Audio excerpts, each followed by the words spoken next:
Raw Takes with Andrew Hoty. Hope everyone's having a fantastic Tuesday. Please make sure to like and subscribe. Comment below. I want to hear your Raw Takes as you hear my Raw Takes. I want to give another shout out to David the Bowler for commenting on the last video about his Ohio State prediction. Of course, Ohio State didn't end up winning, as we'll get into that here in a few minutes. Also, of course, check out the show on social media at Hoty Raw Takes on Instagram, Raw Takes with Andrew Hoty on Facebook, and Hoty Andrew is my personal Twitter/X. Make sure to check out all the Raw Takes on my social media as well. We do a lot of reels with the show. We do plenty of my regular sports takes I just say out in the open. Like yesterday, I did something on Jameis Winston's performance after the Browns lost to the Denver Broncos. Make sure to check all that out on Raw Takes social media. Welcome to the show. Hope everyone had a great Thanksgiving holiday weekend. A lot of great games going into the weekend. A lot of foolish mistakes made by some coaches. Matt Eberflus, Ryan Day. We'll talk about all that here on the show. And let's get started actually with some Ohio State football, because that was kind of the headline here in Ohio over the weekend. The game of all games. The game that means everything, coming down to the wire. Everything that I was nervous about in this game came to fruition. A, because Michigan ended up beating Ohio State, and B, because Michigan looked like they were coming for Ohio State based on that win over Northwestern the week prior. Michigan, they control the rivalry, it's clear. But I think this is more so on Ryan Day, solely because every time we see Ryan Day get up to face Michigan, get up to the task, he falls apart. The last 3 years is a little bit more excusable. Of course, none of it's excusable. I want to emphasize that. Losing to Michigan is never excusable. But the last 3 years, you could argue that Michigan, instead, was the better team because they were ranked. They were ranked in the top 5 the last 3 years. They were well coached under Jim Harbaugh, and even under the game under Sharon Moore last year, despite Jim Harbaugh's suspension. Michigan truly was the better football team, most likely. Overall, that's not an excuse to lose to them if you're Ohio State. It never is. Having said that, though that 3-game losing streak, you could argue Michigan was the better team. Having said that, Michigan is clearly not the better team this year. Ohio State by far is. And the fact that you just lost to them 13-10, you only put up 10 points, the lowest point total against Michigan under Ryan Day, with Will Howard, with guys like Trevion Henderson and Quinshon Judkins running the football, with Emeka Egbuka catching passes from you, Denzel Burke on the other side of the defense. You have other great players and names. I can go down the laundry list. I mean, Marvin Harrison Jr. historically, C.J. Stroud historically, so many other names to mention. Now, you look at the fact that Ohio State lost this game to Michigan in that fashion, low scoring. You let Michigan plant the flag on your field. And granted, the fights broke out, and, we could talk about that at a different time. Clearly, you let Michigan plant the flag on your field. Their whole season was over. It came down to ruining your season, in which they did. Ryan Day has to go. I don't want to say now because it's pretty much too late losing to Michigan. You probably are just going to wrap up the regular season and, of course, the postseason with him. But Ryan Day has to go. Period. End of story. This loss to Michigan means nothing to me in terms of a college football championship. And let me emphasize, losing to Michigan actually sells me less on Ohio State winning the title. I get more sold on Oregon stock because of a loss like that. If you're Ohio State, why should I buy into you? If you're going to lose to unranked Michigan 13-10, you're going to let Michigan get in your head. The weak Michigan this year. Not a ranked top 5 Michigan, weak Michigan. That's coaching. And yes, of course you could have made those field goals. It might have been a 16-13 game. But then the game plan changes, and Michigan's not going for that end of the game field goal. They're going for a TD. So, of course, this is all on Ryan Day. It's his fault why they lost the game at the end of the day. He's got to go. This is not the standard in Columbus for Ohio State football. We need to get a guy in there that truly bleeds the state of Ohio and understands this rivalry, because Ryan Day surely doesn't. He didn't experience it like guys like Urban Meyer and Woody Hayes and, of course, the great Jim Tressel. He didn't experience it like that. So that's on Ryan Day. He's got to go from Ohio State. That's an inexcusable loss. You're 10-2 now. And now You expect me to be sold on a college football championship run? Absolutely not. I am not bought on the Ohio State Buckeyes. If they win the national title, it means zip to me now because you lost to Michigan, which proves that getting to that national title game essentially meant nothing to you because you lost to Michigan. Michigan is the game of games. If you don't beat Michigan, a national title does not matter to me. End of story. You have to beat Michigan. You didn't do it. That's on Ohio State. And Ryan Day better be gone at the end of the season because of it, national title or not. Even if he wins the national title, what is that? More of a somewhat safe to keep his job? You didn't beat Michigan the last 4 years. End of story. Ryan Day is the problem. He's got to go. And at the end of the day, I think by the time the college football playoff comes around, Ryan Day is going to get himself in a heated game and make a terrible coaching decision, and it's going to cost the Buckeyes. So, yes, I'm done with Ohio State. The season's already a wash. It's over. It's done.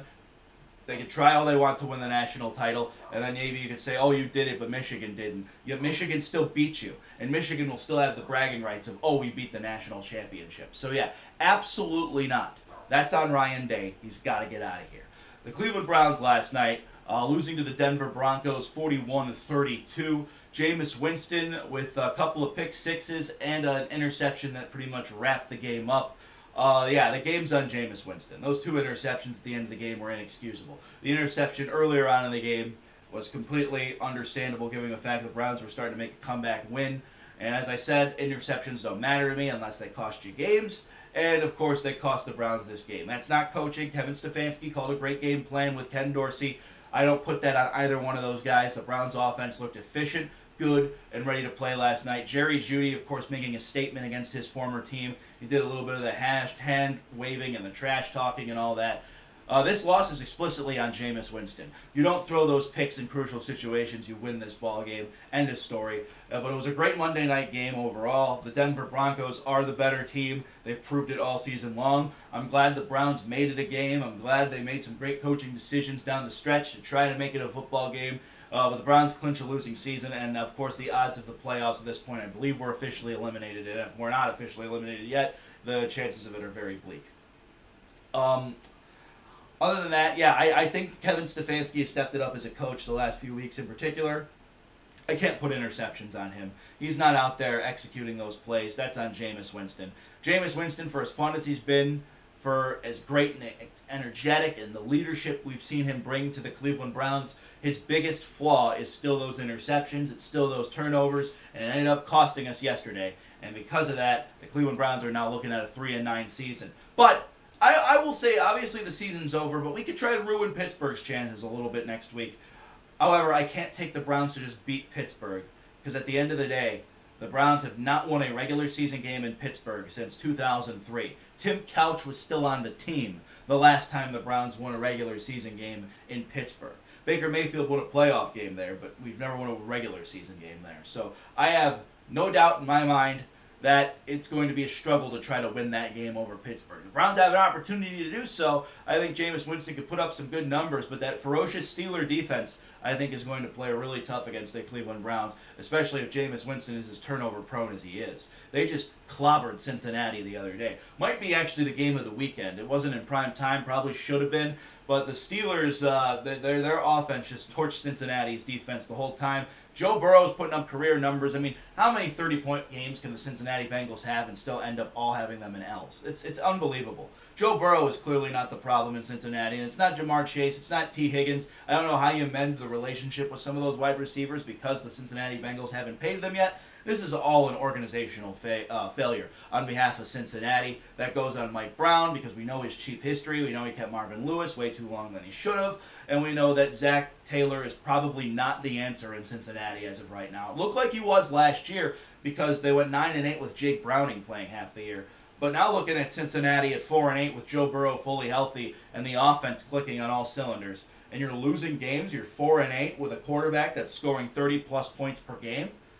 Yeah, no, absolutely not. The problem in Cincinnati is clearly Zach Taylor, and it's clearly that defense, and it needs to change this offseason. Will the Cincinnati Bengals make the move? With as cheap as an organization as they are, I doubt it. But they're paying Joe Burrow all that money, so you're wasting essentially a season of him here. You got to retool and get ready to go for next year, because I think the Cincinnati Bengals easily could be competing in the AFC North arguably should be 4-0 in division play because they pretty much should have beaten the Steelers and should have beaten Baltimore both times. So I think it's absolutely ridiculous the Cincinnati Bengals are put in this position. I think they have the second best quarterback in the AFC, and the only reason I say that is because Joe Burrow is the only other quarterback in the AFC the last 4 years to go to a Super Bowl, not named Patrick Mahomes. Joe Burrow is clearly the second best quarterback in the AFC, and the Cincinnati Bengals as an organization are letting him down. They're letting Jamar Chase down. They're letting T. Higgins down. They're letting what's now an actually pretty decent offensive line down. An offensive line they clearly struggled with when they went on those playoff runs. They're letting all of that down because their defense is that putrid and because coaching decisions, in my opinion, are not that good. Zach Taylor is no John Harbaugh. He's no Mike Tomlin, and he's been outcoached by both of them this year.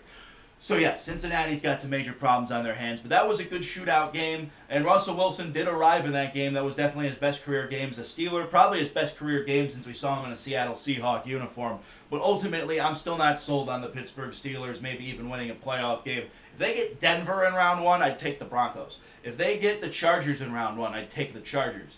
If they got the Ravens in round one, I might actually even take the Ravens, depending on how the rest of the season pans out. I still think the Ravens could give the Steelers plenty of fits. So we'll have to see what takes place. But I still think the Steelers are going to end up winning this division. And I think they will be helped next week if they defeat the Cleveland Browns, which I think they will. And even being a Cleveland guy, I have to admit it, because the record against Cleveland at home since 2003 favors them all the way down the stretch. So, yeah.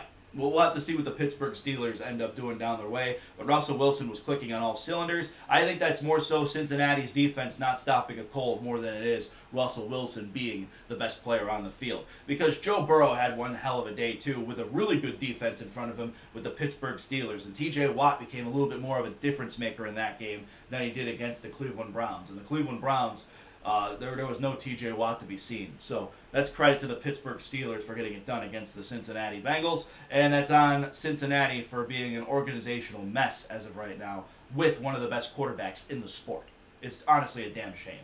Another great game that I haven't seen too many headlines about, Carolina and Tampa Bay. Bryce Young is definitely starting to look a lot better. That doesn't mean I think Bryce Young is going to be elite down the stretch. I certainly don't think he is. And I still think Carolina made a mistake not drafting C.J. Stroud. Having said that, though, Baker Mayfield, he had an okay game, but the Buccaneers are getting a lot healthier. They're now at 500 at 6-6. Atlanta has the tiebreaker over them, but the Falcons keep falling apart in big moments. So to me, I think Tampa Bay just has better pedigree to try to win this division. Baker Mayfield's still fun and electric to watch. The wide receivers, if you watched what Mike Evans was able to do on Sunday, that was a great game overall, and I think an underrated game going into the weekend. I watched a little bit of the tail end of that Carolina-Tampa Bay game, and the Panthers are a lot more fun to watch. They're watchable now, and Bryce Young's starting to figure things out, and that's credit to Dave Canales. If your name is the owner of the Panthers, David Tepper. If you're David Tepper right now and you fire Dave Canales at the end of this season like you did Frank Reich last year, then credit to you for being the worst owner in sports, because Dave Canales is proving to be a reasonably good head coach, especially with undersized quarterbacks. He was the offensive coordinator with Baker Mayfield last year, and Baker Mayfield's still thriving without him now. So credit to the Tampa Bay Buccaneers. They got the win over Carolina. But that was a hard-fought win. Carolina's getting better, and I think they're going to play their opponents a lot tougher. Now that New Orleans lost to the Rams, and I think the Rams are going to end up winning the West the way things are going right now, because San Francisco's just a mess. Arizona, do you really buy them? And Seattle, it's the same thing with Arizona. I'm not so sure I buy them. So I think the Rams are going to somewhat make a little bit of a run to end the season. We'll see. But yeah, I think there's a big question mark in terms of teams in the NFC South and the NFC West. You look at the North, you already have most likely 3 playoff teams there.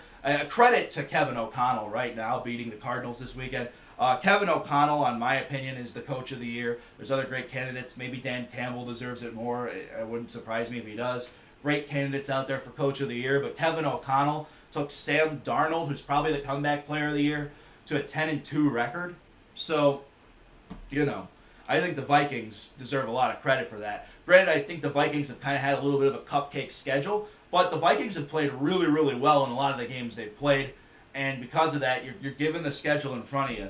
And the Minnesota Vikings have gotten it done, and that's credit to Coach Kevin O'Connell and the Minnesota Vikings staff. Obviously, Brian Flores leading the defense. You got to look at a guy like Justin Jefferson, who's just been a phenomenal wide receiver on all ends of the field. He's been great. The Minnesota Vikings deserve a lot of credit for being in the position they're in right now because I don't think anyone saw that coming, especially because they lost their starting quarterback, J.J. McCarthy, due to injury. Green Bay and Detroit play this week. They play on Thursday night. Green Bay beat Detroit in Detroit last year, and it's going to be a hostile environment for the Packers. The Packers made a lot of mistakes in the game at Lambeau Field in poor weather, and Detroit pretty much capitalized on all of them. Detroit played mistake-free football pretty well that night.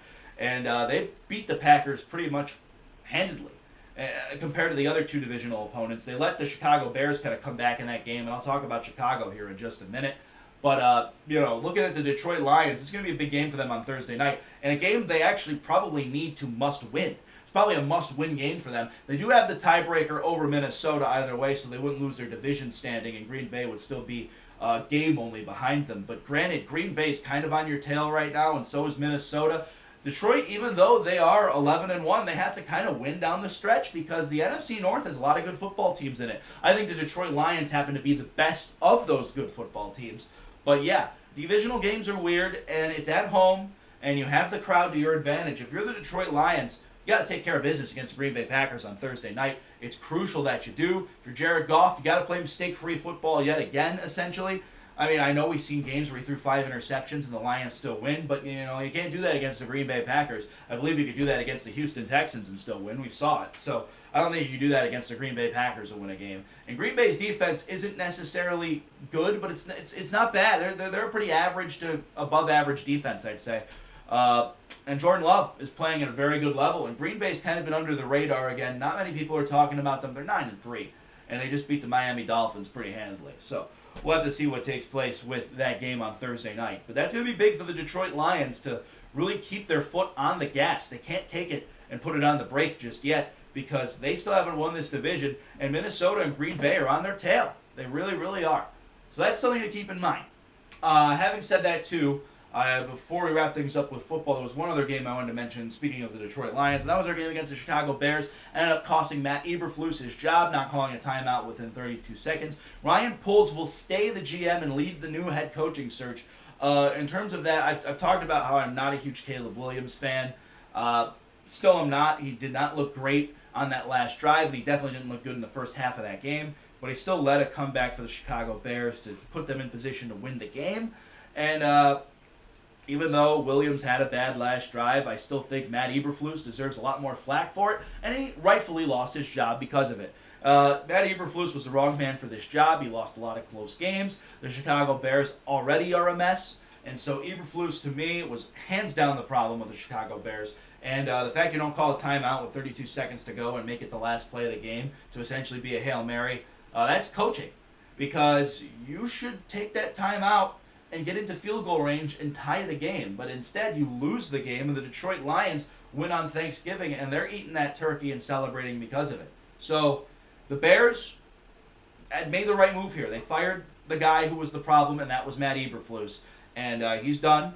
I don't think he'll get a head coaching job anytime soon. I think he may be a decent defensive coordinator, but I don't know if I buy that. And as I said, the Bears is an organization. I don't like what they did with the field situation. Clearly, it looks like they may have made the right move, but now it's looking like Bo Nix was right there to take, and you didn't take him, along with Jaden Daniels was there to take, and you didn't take him, and Washington getting a big win over Tennessee this weekend. Philadelphia getting a big win over Baltimore. It looks like the Eagles are just going to continue to roll, along with the Detroit Lions over in the NFC. So, yeah, I think if you are the Chicago Bears, you should feel ashamed of the moves you've made so far, and you should feel happy, though, that you fired Matt Eberflus because he was clearly the problem. But you're in a division with Minnesota, Green Bay, and Detroit, so you're not going anywhere this year, especially because Green Bay is essentially on their way to 10 wins, and you'll pretty much be buried in last place, despite Caleb Williams having some decent moments. I mean, he's impressed me a little bit more. He's been better than I thought he would be, but I still think he's got a while to go. And it's not his fault he was drafted to the Bears. I also want to emphasize that. As much as I talk poorly about Caleb Williams,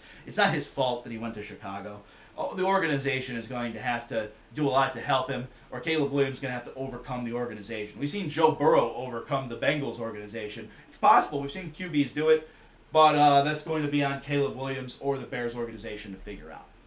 Having said that, that's going to be my thoughts on the NFL this week. Philadelphia continuing to roll over Baltimore, which I think is great because the Baltimore Ravens are buried a little bit more in terms of the wild card race. Having said that, though, The Ravens are clearly much better than the Bengals and my Cleveland Browns, so that makes me a little sad. And the Steelers look like they're on their way to win the division with a quarterback that hasn't been good since he played in Seattle. So until last week, really consistently good, I should say. Russell Wilson's best game was against that Cincinnati defense, which tells me it's the Cincinnati defense that might have won him that game. All right, the Cleveland Cavaliers defeating the Boston Celtics the other night, 115-111. A lot of great games in the NBA. As ecstatic as I was about the Cleveland Cavaliers getting that win, it came down to the wire a little bit because there was a lot of fouls taken within the last 10 seconds of the game. So it really, really chunked down the clock. It might have been 17 seconds. It felt like forever. Well, they got the win, and that's what's important. The Cleveland Cavaliers, only 3 losses on the season. The Celtics now with 4. They're holding on to that top spot in the East. They have a lot of easy opponents coming up again as well. The Celtics are kind of their difficult one, but they struggle with the Hawks, for crying out loud. The Atlanta Hawks absolutely torched them back-to-back games, which is a darn shame.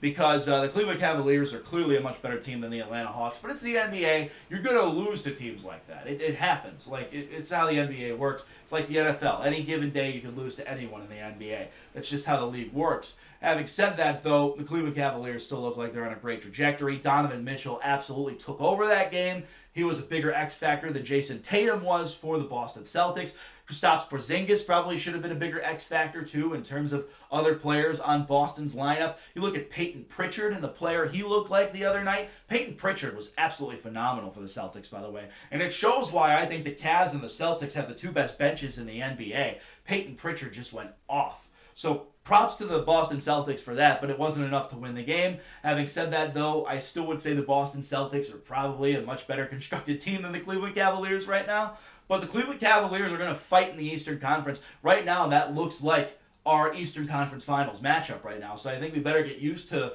the Celtics and the Cavs facing each other because that may be what we see come May in the Eastern Conference Finals. So a great win by the Cleveland Cavaliers, but these thud games to the Hawks, they got to stop to a degree because the Atlanta Hawks they're clearly in it this year for the in-season tournament.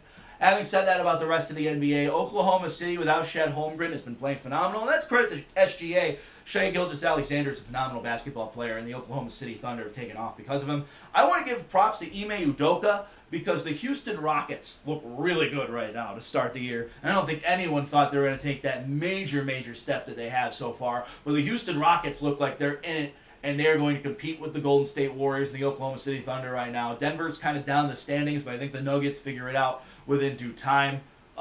Looking at the Western Conference, too, you see teams like Golden State, of course. They're still in it, but they've had a couple of thud losses the last couple of days and weeks. You look at Minnesota getting a big win over the Lakers. The Lakers are going to fall apart, and it's going to be a disaster.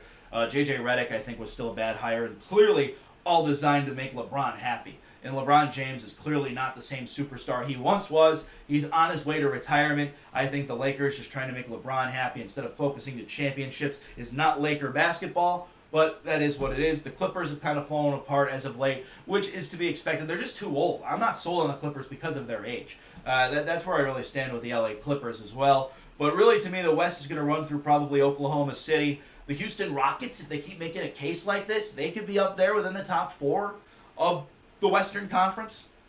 And you also look at Golden State. They're doing a good job. Denver should come back to life a little bit. The Minnesota T-Wolves, the Timberwolves should be fine with Anthony Edwards. He looked great the other night against the Lakers. So there's a lot of basketball left to be played. And the Western Conference right now, I'm actually keeping much more of an eye on right now compared to the East because right now the East still just feels like it's Cleveland and Boston. I still think Milwaukee's going to find their way back into the mix, but I still think they got to fire Doc Rivers at some point. I'm going to keep emphasizing that. I think he's a huge problem to them possibly even winning a playoff series.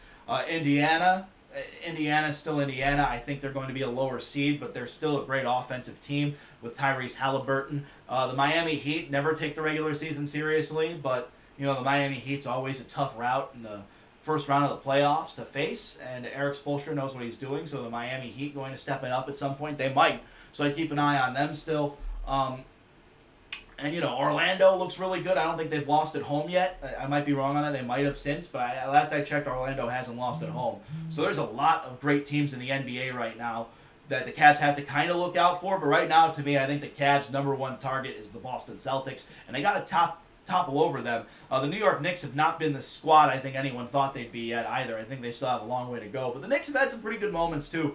But the Knicks to me don't look like finals contending world enders right now. I think there's still a lot of room and growth to be done there with the New York Knicks. But they still have Jalen Brunson. They have Karl Anthony Towns now.